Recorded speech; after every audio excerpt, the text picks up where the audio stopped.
Hello दोस्तों, जैसे कि आप सबको पता है कि कल आरपीएससी ने एपीओ की आंसर की रिलीज़ कर दी है। तो अभी मेरे पास कुछ क्वेश्चन आए थे कि सर इसमें हम ऑब्जेक्शन फाइल करें तो कैसे करें, और किसी भी क्वेश्चन पे अगर ऑब्जेक्शन है तो उसके लिए कौन सा एविडेंस हम दें कि जिसको आरपीएससी कंसीडर करे। तो उसके लिए आरपीएससी ने एक नोटिफिकेशन निकाला है।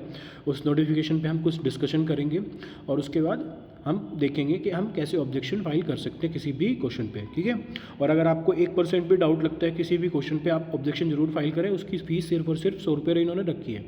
कब से कब तक आप ऑब्जेक्शन फाइल कर सकते हैं, तो देखो थर्ड लाइन अगर आप पढ़ रहे हो, थर्ड लाइन में 25 जनवरी से लेकर 27 जनवरी रात के 12 बजे तक आप ऑब्जेक्शन फाइल कर सकते हो।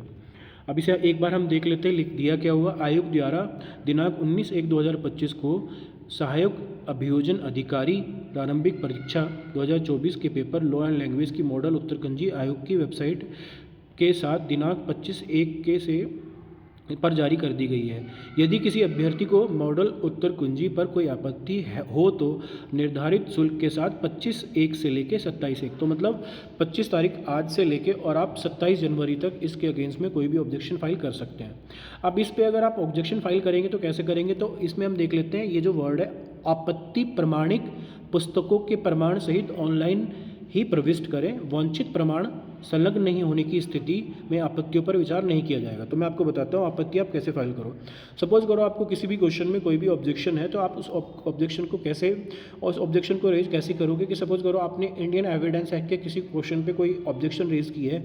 आपके पास बटुक लाल की कोई बुक है, उस बटुक लाल में आंसर कुछ दिया हुआ, आंसर की में आंसर गलत दिया हुआ। अगर आपको लगता है तो ऐसा, अगर आपको संदेह है तो आप क्या करो कि उस बटुक लाल की जो उस बुक है उसके पेज का रेफरेंस आप दो, उस पेज की फ़ोटो खींचो और जो आप ऑब्जेक्शन रेज कर रहे हो उसके एविडेंस में उस ऑब्जेक्शन को अपलोड कर दो, उस पेपर को आप अपलोड कर दो। तो इससे आप ऑब्जेक्शन रेज कर सकते हो। जैसे कि अगर मैं आपको बताऊं, बहुत सारे इसके अलावा SC/ST एक्ट है या प्रोबेशन ऑफ ऑफेंडर एक्ट है, तो उसकी बेयर एक्ट से आप ये सारे के सारे, उसकी बेयर एक्ट में सपोज करो सेक्शन कुछ और दिया हुआ है और आंसर की में ऑप्शन कुछ और दिया हुआ है, तो आप वो ऑब्जेक्शन रेज कर सकते हो और बेसिकली उस जो डॉक्यूमेंट है ना उसको एज एन एविडेंस आप अपलोड कर सकते हो। इसमें आयोग द्वारा प्रत्येक पर्सन हेतु आपत्ति शुल्क 100 निर्धारित किया गया है। अभ्यर्थी SSO पोर्टल पर लॉगिन कर रिक्रूटमेंट पोर्टल का चयन कर उक्त परीक्षा के लिए उपलब्ध लिंक पर क्लिक कर प्रश्नों पर आपत्तियां दर्ज कराकर प्रति प्रश्न आपत्ति शुल्क 100 के हिसाब से कुल आपत्ति शुल्क ई मित्र की ओर। तो ये तो बताया गया। तो ऑनलाइन आपत्ति कब से कब तक है, आप कर सकते हो 25/1 से लेके 27/1 तक रात्रि 12 बजे तक।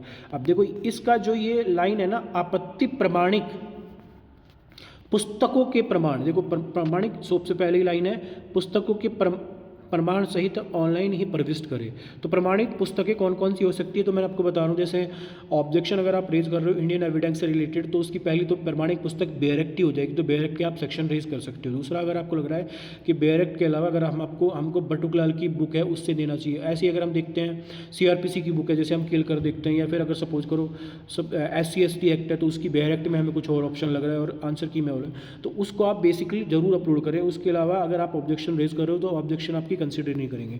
तो अगर आप ऑब्जेक्शन रेज कर रहे हो तो बेसिकली इन सब बुक का रेफरेंस आप जरूर दें। कब से कब तक कर सकते हैं, फिर मैं बता रहा हूँ। आज से आप ऑब्जेक्शन रेज कर सकते हो और 27 तारीख के 12 बजे तक आप ऑब्जेक्शन रेज कर सकते हो, ठीक है। और 27 तारीख की रात के 12 बजे तक, और उसका हर एक ऑब्जेक्शन के लिए वो 100 रुपये लेंगे। मतलब सपोज करो आपने एक क्वेश्चन के लिए ऑब्जेक्शन रेज किया तो आपको 100 रुपये पे करने पड़ेंगे। आपने 5 क्वेश्चन पे ऑब्जेक्शन रेज किया तो आपको 500 रुपये पे करने पड़ेंगे, ठीक है। तो इसमें अगर आपको लगता है कि कोई भी आंसर क्वेश्चन ऐसा है जिस पर आपको ऑब्जेक्शन रेज करनी चाहिए, करें ज़रूर। एक मार्क्स का इस पर इफेक्ट पड़ने वाला है। इसकी देख लेना आप, कट ऑफ जो जाएगी एक मार्क से इस पर इफेक्ट पड़ जाएगा। तो अगर आपको किसी को भी ऑब्जेक्शन रेज करनी है तो ऑब्जेक्शन रेज कर दो। एक बंदा अगर ऑब्जेक्शन रेज करेगा तो इसके सबको ही बेनिफिट मिलने वाला है अगर आंसर की में कोई चेंज हुआ तो, ठीक है। थैंक यू दोस्तों, मिलते हैं नेक्स्ट वीडियो में।